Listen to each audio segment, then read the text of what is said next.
Go. Is it recording? Sure is.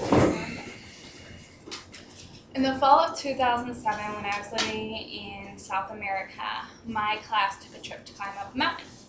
It was Mount Comawe in the south, and it looked a bit similar to this. It was beautiful, gorgeous, and it took about 5 hours to hike only halfway up.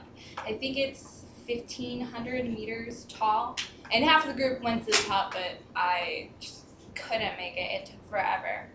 But when we were coming back down and we crested through this one path, all you could see, because it had just rained, was like this mist coming up from the area, and it dropped into a valley. We were climbing down the one side, and it is the closest thing that I can imagine what a rainforest would look like besides what I see on TV or in movies.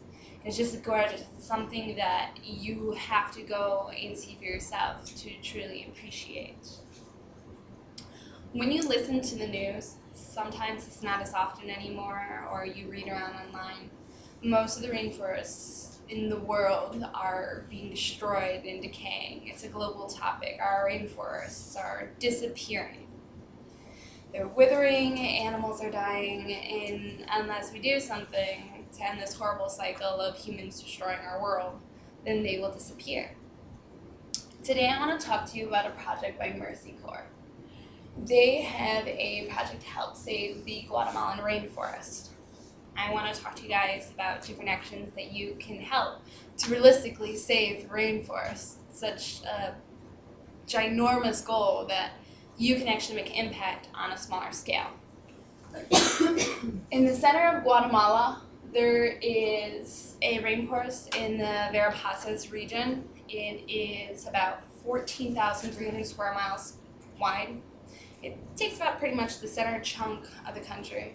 And between 1990 and 2000, 10 years ago, they lost 208 square miles of that total forest, which was about 1.5%. And then that number more than doubled between 2000 to 2010. And they lost 424 square miles.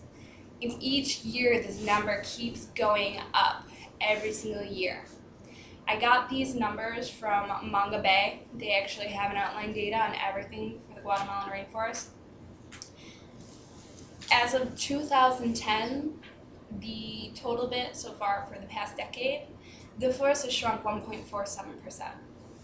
So you can actually take a whole percent out of this giant forest. Imagine if you lost like percent of yourself. You lost your ear or something. 1% of an entire forest. That's a lot. And there's multiple reasons why, but the biggest one, which I'm going to talk to you as an influence today, is gathering and using firewood. In Guatemala, the key way to prep food is to sneak into the local forest next door and steal firewood, gather it, and use armloads to cook meals. If you're cooking 3 or 4 meals a day outside in an open fire, it takes a lot more wood to cook an open fire, raise it up to temp, cook things to sanitary needs, and you're doing it multiple times a day. It's armloads for one meal for one family. And this is multiple families gathering firewood just to cook. It wastes energy, time, fuel, heat, key resources that everybody needs. You also have additional harvesting and logging by companies, obviously. It is a source of income. And you also have expansion from local populations just moving into the forest. But a big one is just gathering for wood. When I looked on Manga Bay, about 3% of that total, hitting out of that 1.5, was just from that.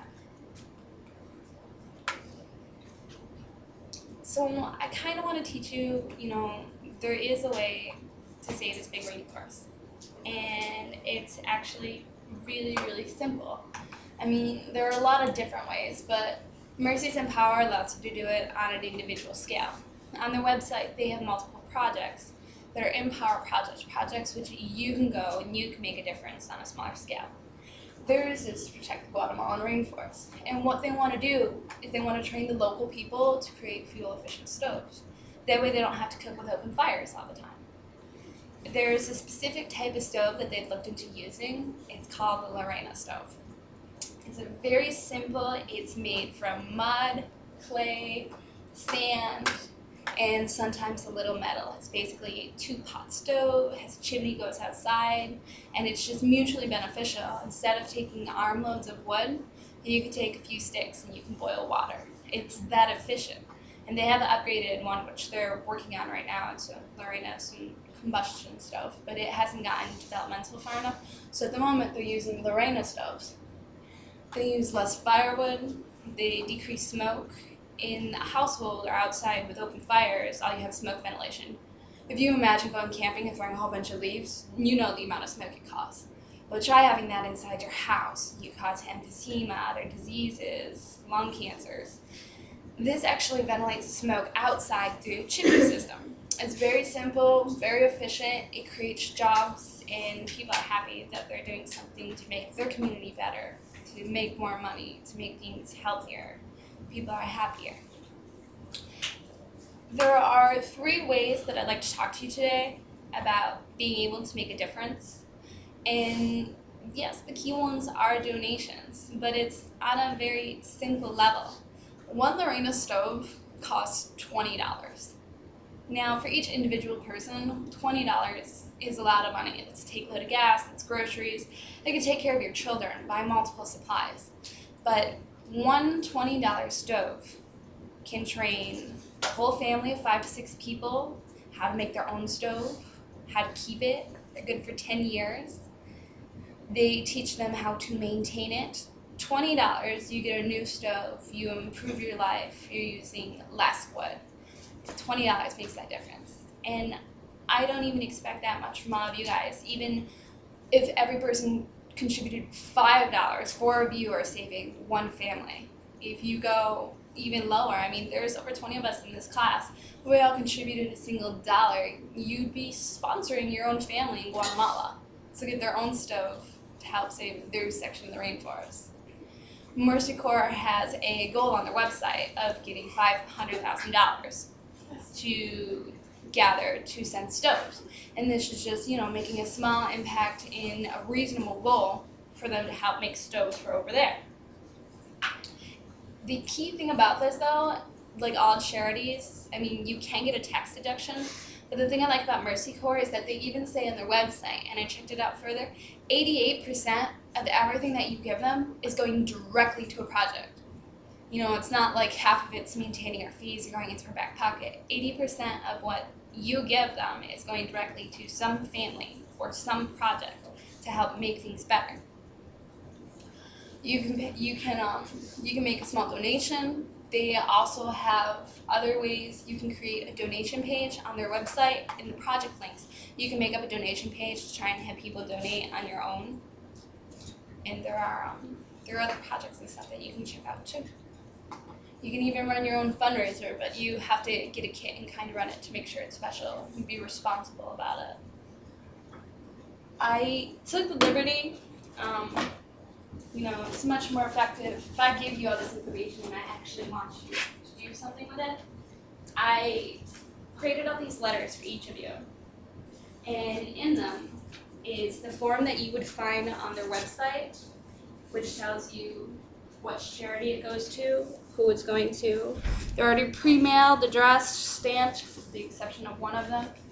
And there's just a basic form inside which just says, I would like to make this donation. You can do credit cards, you can do cash. Adidas. Sorry, they were in order. Oh, I thought it was all the same thing. It's a very simple one, and it's an extra step for you to just put something in it and mail it.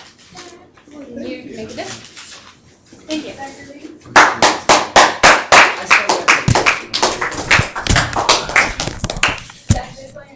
Yeah, I'm just